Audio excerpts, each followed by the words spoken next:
Γεια σας κυρίες και κύριοι. Εδώ πέρα από ένα στοχευμένο σπίτι που λένε αφού απεζήσαμε από το άλλο σπίτι, τι να πει κανείς.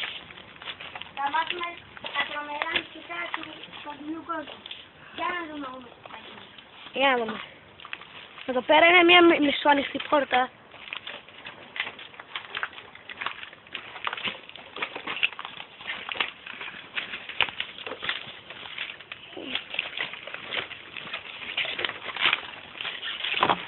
Όπα. Μαλάκα, ακούσετε κάτι. Γάτες. Μαλάκα, έτσι όπως Μαλάκα, είναι γάτες.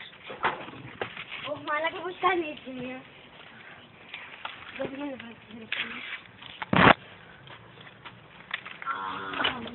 Δεν μπορώ να ανεβώ.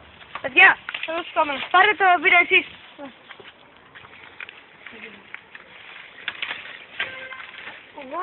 Φίλε, φοβάμαι να πάω πιο πέρα. Όχι, ναι, κι εγώ. Φανταστείτε τι θα υπάρχει εδώ. Σε ένα πολύ σκοτεινό σπίτι. Πού θυμίζει αυτό, ρε. Πού. Τι. Πάμε στο εδώ. Ποιος. Ελάτε. Άμα τερματοδοτήσατε ή κάνετε τίποτα άλλο. Έλα ρε. Περιμένετε. Ρε οι άλλοι. Τα έχουνε κλάσει ρε. Δεν κάνουμε ρε. Πού πατάς ρε. Ρε ο άλλος μπαίνει κάπου ρε. Πρέπει να το δείτε αυτό.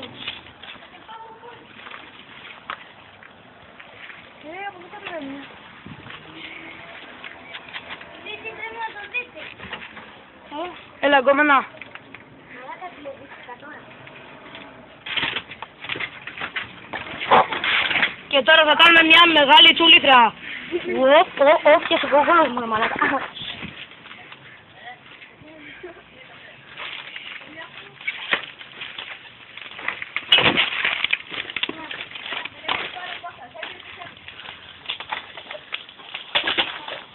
Και αυτό ήταν για σήμερα. Τα λέμε την άλλη εβδομάδα με νέο βίντεο. Γεια σας.